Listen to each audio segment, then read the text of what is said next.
നമസ്കാരം. കേരളത്തിൻ്റെ വിദ്യാർത്ഥി രാഷ്ട്രീയത്തിൽ SFI മുഖ്യ പങ്ക് വഹിക്കുമ്പോഴും അവരുടെ വാക്കിലും പ്രവൃത്തിയിലും സഭ്യേതരമായ ഇടപെടലാണ് നമുക്ക് കാണാൻ സാധിക്കുന്നത്. SFIയുടെ മുൻകാല സമര ചരിത്രമെടുത്താൽ അതിനകത്ത് ജനാധിപത്യ വിരുദ്ധമായ സമര രീതികളാണ് അവർ എപ്പോഴും പിന്തുടർന്നു വന്നിരുന്നത്.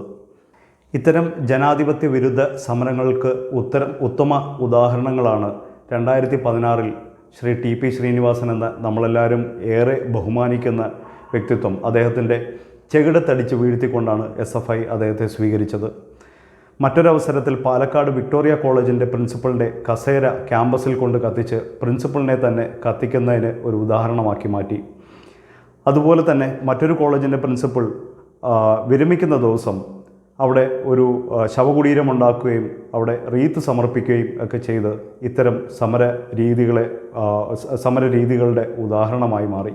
ഇത്തരം സമരരീതികൾ SFIയുടെ വിപ്ലവ വീര്യം കാണിക്കുന്നു എന്നാണ് SFI കരുതുന്നത്. പക്ഷേ കാലം മാറിയത് SFI അറിഞ്ഞിട്ടില്ല. ഇത്തരം ജനാധിപത്യ വിരുദ്ധ സമരങ്ങളിലൊന്നാണ് കഴിഞ്ഞ ദിവസം നമ്മൾ തിരുവനന്തപുരത്തും കോഴിക്കോടുമൊക്കെ നമ്മൾ കണ്ടത്.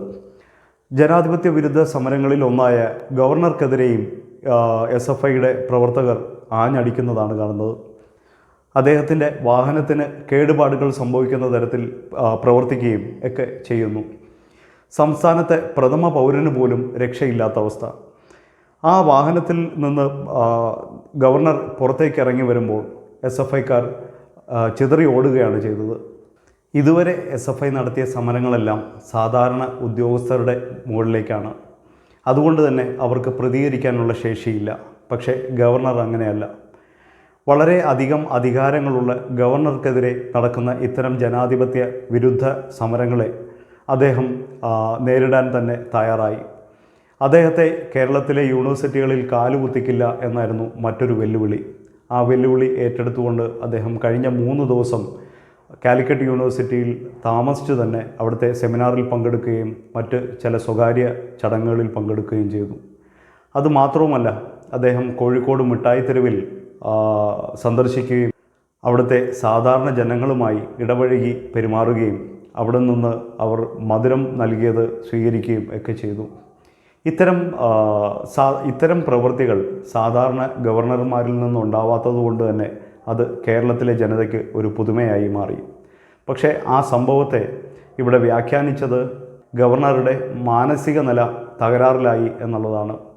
ജനങ്ങളുമായി ഇടപഴകി ഒരു രാഷ്ട്രീയം ഉണ്ടായാൽ അല്ലെങ്കിൽ പ്രവർത്തനമുണ്ടായാൽ അത് പ്രത്യേക മാനസിക നില ഉള്ളവരുടെ പ്രവർത്തനമാണ് എന്നാണ് വിലയിരുത്തൽ.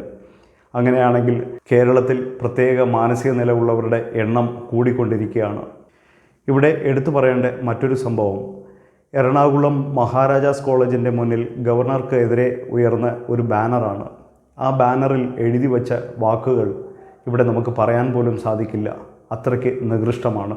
മഹാരാജാസ് കോളേജിലെ മുൻ അധ്യാപകനും പ്രിൻസിപ്പളുമായ ശ്രീ K അരവിന്ദാക്ഷൻ ഈ വാർത്ത കണ്ടിട്ട് അദ്ദേഹത്തിന് അഗാധമായ ദുഃഖവും സങ്കടവും മനസാക്ഷിക്കുത്തും ഉണ്ടായി എന്നാണ് പറയുന്നത്. അദ്ദേഹത്തിൻ്റെ തുറന്ന കത്തിൽ വളരെ വിശദമായിട്ട് തന്നെ SFIയുടെ ഈ പ്രവർത്തനത്തെ വിമർശിക്കുന്നുണ്ട്. SFI മനസ്സിലാക്കേണ്ടത് എത്രത്തോളം മൂല്യച്യുതിയാണ് ഈ സംഘടനയ്ക്ക് ഉണ്ടായിട്ടുള്ളത് എന്നുള്ളതാണ്. ഇത്തരം ജനാധിപത്യ വിരുദ്ധ സമരങ്ങളിലൂടെ അവർ പുതിയ വിദ്യാർത്ഥികൾക്ക് അല്ലെങ്കിൽ ഈ SFIയിൽ പ്രവർത്തിക്കുന്ന വിദ്യാർത്ഥികൾക്ക് എന്ത് സന്ദേശമാണ് നൽകുന്നത് എന്ന് SFI തന്നെ വ്യക്തമാക്കണം. ശ്രീ ആരിഫ് മുഹമ്മദ് ഖാൻ ചാൻസലർ മാത്രമല്ല, അദ്ദേഹം ഗവർണർ കൂടിയാണ്. അതുമാത്രവുമല്ല, നമ്മുടെ സംസ്ഥാനത്തിൻ്റെ പ്രഥമ പൗരൻ.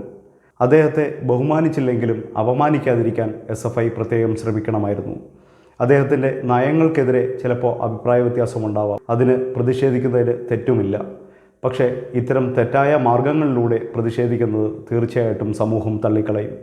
വിദ്യയുടെ ശ്രീകോവിലായ വിദ്യാലയങ്ങളിൽ നിന്ന് ഇനിയും ഇത്തരം ജനാധിപത്യ വിരുദ്ധ സമരങ്ങൾ ഉണ്ടാവില്ല എന്നും അല്ലെങ്കിൽ ഇത്തരം വാക്കുകൾ ഉണ്ടാവില്ല എന്ന് വിശ്വസിച്ചുകൊണ്ട് നിർത്തുന്നു. നമസ്തേ.